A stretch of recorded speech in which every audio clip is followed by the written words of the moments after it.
I want to look at a different topic, which is relevant to Shavuot, and that's the Ten Commandments. And in fact, the place the Ten Commandments used to have and no longer has in daily prayer, and why, in fact, that is the case. Now, if you look at a green siddur, you will find that at the end of Shacharit, each morning, there are certain passages which are in the prayer book, which you can read. For example, you can read the 13 Principles of Faith every morning, in case you're slipping in your faith in all these matters. But before that comes the Ten Commandments. And in fact, in many prayer books, you will find the Ten Commandments which people read after the service every day. So the Ten Commandments does have a place in the Siddur still, but it's not what you'd call center stage. It's not a core part of the service. It's just a reading afterwards when everyone has sort of packed up their stuff and is about to go home. Now, those of you who either have very long memories or were told about this will know that in 1940, when Rabbi Porish arrived, one of the things he found at the Great Synagogue was that once a month, they would read the Ten Commandments instead of a sermon. So in the middle of the service, the Ten Commandments would be read out loud, and then they'd carry on and have Musaf. So the rabbi only spoke 3 weeks in 4 in those days. And Rabbi Porish wasn't tremendously comfortable with this practice, and he eased it out over the course of time. But it crept in. So it turns out at the Great Synagogue, and in fact, in several synagogues in Britain, Orthodox synagogues in Britain, the Ten Commandments did have a much larger place. We will see why this was controversial and why it was permitted, and I suppose eventually why it was eased out. Now, we regard the Ten Commandments in a special way, there's no doubt about that. So if you go to most shuls around the world, you will find above the ark some sort of representation of the Ten Commandments. When we get to the point in the reading of the Torah, either on Shavuot or when we read Parashas Yisro or Parashas Vayeschanan, we stand in our tradition for the Ten Commandments. There is a whole film called The Ten Commandments. There's no question that we do single out the Ten Commandments as special in some way. And that has very deep roots. So let's have a look at two sources, two rabbinic sources, which do identify the Ten Commandments as having some sort of very special, unique status. I'm going to bring you a Yerushalmi. This is a passage from the Jerusalem Talmud. There are two Talmuds, in fact. There's the Babylonian Talmud, written in Babylonia, and there's what's called the Jerusalem Talmud, written in different parts of the land of Israel. The Jerusalem Talmud is in a slightly different dialect of Aramaic. It's also more terse and cryptic, and it's less learned and less authoritative than the Babylonian Talmud, but it's nevertheless an extraordinarily important work in the tradition. This is what it says. Rabbi Yoshua Omer, Joshua said, Bein kol dibor v'dibor, ditdukeha ve'osioseha shel Torah. Between each and every one of the Ten Commandments, there are details and particulars of the Torah. Rabbi Yeshua, ma hayam hazeh, bein gal gadol legal gadol, galim ketanim, kach bein kol dibor v'dibor, ditdukeha ve'osioseha shel Torah. Just as in a sea, you have large waves, and between the large waves are lots of little waves, the same is true of the Ten Commandments. Between each of the commandments, which is in the simile, in the metaphor, a big wave, there are lots of little waves. So the Ten Commandments as a whole contains the whole of the Torah. It is, as it were, a summation or a synopsis of the entire Torah. And if you could decode it properly, you'd find the whole of the Torah in the Ten Commandments. So that's why they have this special status. I mean, I should say, of course, the reason they start with the special status is because, unlike the rest of the Torah, the whole people were present at the mountain when they were given. When these Ten Commandments were given to Moses on Mount Sinai, there was a mass gathering of the people, which wasn't true of the rest of the Torah, which was given to Moses privately and then passed on. But we were all present for the Ten Commandments. And so this Jerusalem Talmud, this Yerushalmi, is asking the question implicitly, why is it the Ten Commandments were given uniquely in the presence of the whole people? Because they contain the whole Torah in some sense. In other words, they're special and they're different from all the other commandments in the Torah. Or how about this from the Midrash? The Midrash is the homiletical, that is to say, the sort of sermon-like comments by the rabbi. It's not the legal content, but the content where they're trying to expound or expand or explicate the text of the Torah. So the Midrash says this: Tariag Osios yesh min anochi ad asher riecha. There are 613 words from the beginning of the Ten Commandments to the end, Keneged Tariag Mitzvos, corresponding to the 613 commandments. Bezayin Yeseros, and plus 7 is actually 620, according to this reckoning. Keneged Zayin Yimei Bereshis. The Madacha Shekol Ha'olam Lo Nivra Ella B'Schus HaTorah.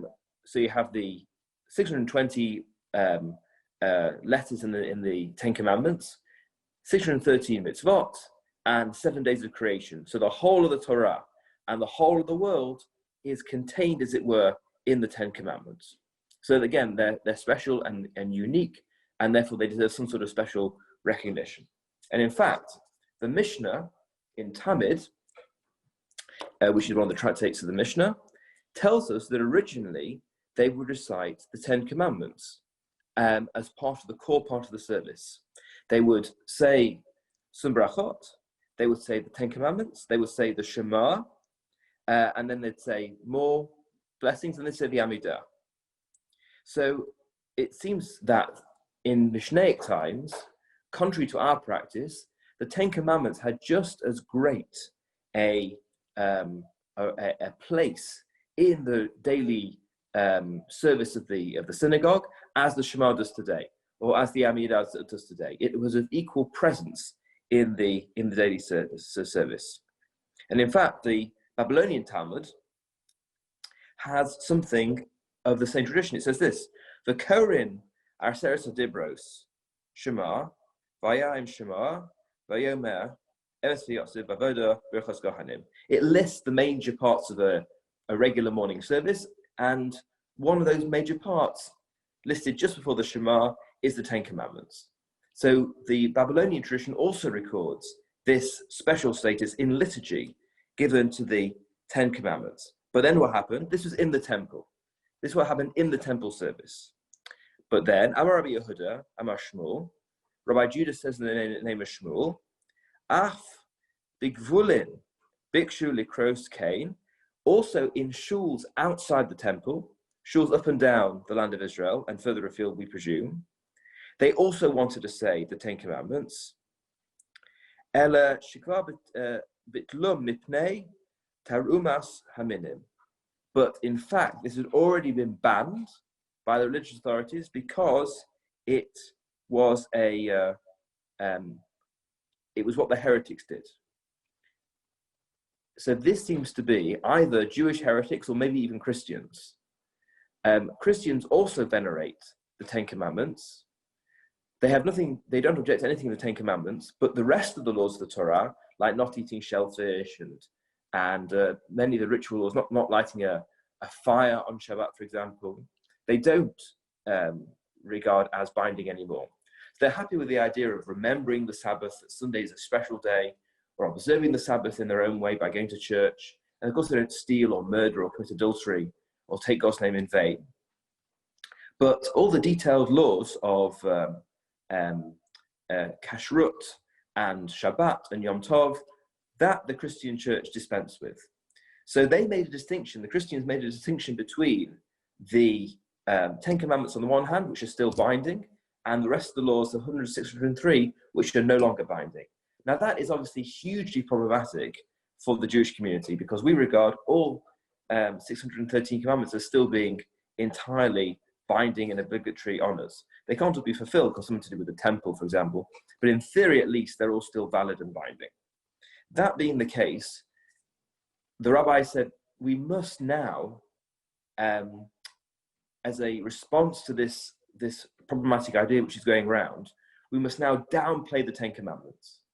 Even though they're important, even though they're unique and they contain all of the Torah within them, and even the whole world in a sense within them, this threat of this illegitimate idea and any insinuation that we might produce that we agree with it or it has validity, that they are more important than other mitzvot in terms of their binding authoritative nature, we can't lend any credence to that. And therefore we must prevent regular synagogues from using the Ten Commandments in the core of their liturgy. We can't do anything about the temple service for as long as the temple stood until 70 CE.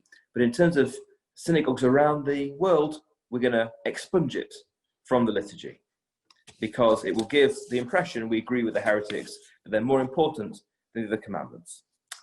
But there was still, it seems, a certain amount of pressure to include the Ten Commandments and to treat the Ten Commandments differently, including our own custom of standing when the Ten Commandments are read. And in fact, a question came to the Rambam, came to Maimonides, about whether one should stand when the Ten Commandments are read. And he says this, Shekol mi sherotze lakum beis kriyas sefer Torah be'eser hadibros. Anyone who wants to stand when we get to the Ten Commandments in the Torah reading, ra'ui ligor, it is fitting and appropriate to prevent them from doing so. Yesh lasos zos hu midarchei haminim, because this is what the heretics do. They single out the Ten Commandments as different, and we don't do that. And aminim shle'esa adibros male al shah Torah. They regard the Ten Commandments as being superior than the rest of the Torah. We can't lend that credence. If somebody wants to stand up when they're read, you make them sit down. Now, not our custom, but the Rambam Maimonides is very, very firm on that point. So that's one tradition, that we really have to go as far as saying you're not even allowed to stand when they're read. But there are other streams in the tradition which go contrary to that. For example, an important 15th century work called the Torah on Jewish law says this: V'tov le'omer parshas hakeda or parshas haman parshas hadibros. And it's good to recite certain passages in the everyday, amongst which are the story of the binding of Isaac, the story of the fall of the man, as Rabbi Phil was discussing, and the Ten Commandments. So the Torah, who is no minor figure in our legal tradition, says you should be reading the Ten Commandments every day, which is, of course, why they end up in the Green Siddur. And the authoritative code of Jewish law, the Shulchan Aruch, agrees with that, but it says, Aval asur le'omram b'tzibur. But don't say them publicly. Don't say them as part of the communal service. Say them quietly afterwards, which is exactly why they are at the end of the service. We've said Aleinu, we've said the song of the day, we've said the last Kaddish of the morning. Now sit quietly and say the Ten Commandments. That way, no one can think they're being given this elevated status. They're just one of the many good passages which one is allowed to read. And this approach of saying them but not giving them too special a place receives support from another rabbi of a similar period called the Maharshal. He says this. He says, I am accustomed to reciting the Ten Commandments aloud, notwithstanding that the Rambam Maimonides said it's forbidden, even though the heretics used to do it. And why? It seems to me that the Talmud is speaking specifically about making the Ten Commandments part of the core of the service, like reading the Shema. But it's a great mitzvah to say them every morning in honor of the Torah and in honor of the awe-inspiring God. For the Ten Commandments were engraved on the tablets with the writing of God. And so the Torah, who we just quoted, said it was good to say them. So this is the compromise. Say them, but in such a way that you're not making them part of the core liturgy. So say them at the end, or, say them in place of the sermon. The sermon is sort of positioned between the morning service, Shacharit, and the additional service, Musaf. It's a sort of lull when we're not reciting liturgy itself. We are doing something slightly different, either reciting a sermon or perhaps saying the Ten Commandments. In fact, the Great Synagogue took on this practice in imitation of Orthodox synagogues in Britain, who asked if they could do this in the 1890s. Now, what was the prompting for this? Why did people think it was a great idea to recite the Ten Commandments. To be honest, I think there was something of an influence of outside non-Jewish community, which did regard the Ten Commandments as particularly important and significant, and also something which united both Jews and Christians in Europe or America. It's something we have in common with the Christian community. So I'm sure there was an element of that at play when they wanted to include the Ten Commandments in the daily service. So Chief Rabbi Herman Adler, who was the chief rabbi at that time, was asked to adjudicate on this matter. So I shall read you what he said in his response to the request. He said this: "It has been represented to me that a very general desire exists to have the Decalogue, that is, say, the Ten Commandments, read publicly in the synagogue on Sabbaths, with the anticipation that by such reading this sublime portion of the Torah would be impressed upon the minds of young and old, there being reason to fear that it is no longer generally included in our private devotions, because no one's bothering to say the stuff after you've all packed up your tallis and you're ready to go home. It is also hoped that the solemn enunciation of the fourth commandment may prevent some congregants from desecrating the day of rest. On the other hand, the inclusion of the Decalogue in the liturgy might be construed as an infraction of the rule laid down in the Shulchan Aruch, based on the Talmud in Brachot, which we quoted in our presentation. After a careful study of the authorities, especially the Maharshal, who was the last person I quoted to you, I have come to the conclusion that the Ten Commandments might form part of the Bible reading on Sabbaths. Care, however, should be taken that in the prayer book, care should be taken, however, in the prayer that is to follow upon the Bible reading, to guard against the supposition that the Decalogue, sublime and important though it be, is the only portion of the Bible which is divinely inspired. With this view, I would also recommend that alternately with this Bible reading, other sections of the highly spiritual and moral import be read. For example, Leviticus 19, Deuteronomy 10, Psalm 15, and the passage treating of Sabbath observance in Jeremiah and Nehemiah. So Rabbi Adler's solution is to say, okay, you can indeed read the Ten Commandments, as long as you guard against any possibility that it's going to be misconstrued in the way that the Talmud and Maimonides thinks it could be misconstrued. You can do it because the Maharshal did it and the Torah recommended it. It has these authorities to rely upon, but guard against the danger that the Talmud and the Rambam were concerned about. That is what I wanted to present, but I see there are two questions, so I shall try and answer those. Our constitution is based on Westminster, which is based on the Ten Commandments. Does Israeli law recognize the first 10 or 613, even though the state is secular? So that's a very interesting question. So the way Israel is set up is as a secular state, and the secular courts run on the basis of secular law. And that was a deal really between Rabbi Herzog, the first chief rabbi of Ashkenazi Jews in the state of Israel, and the government. That really he felt that a modern government should make its own laws and had the right to do so, because a king can make laws fitting for his country. A government is allowed to make such laws. And religious laws are left for religious matters, which does cover, as it happens, marriage and divorce and so on. But other than that, is restricted to the private sphere. So the Ten Commandments and the 630 Commandments are sort of inspiration in some sense for Israeli law, but it's made on the basis of what works for the country rather than what the halakha would say. No one's really ever tried in a serious way to try and make a fully operational halachic state in Israel, although Chief Rabbi Goren was quite in favor of it. It never really took off as an idea. So there we are, there we have it.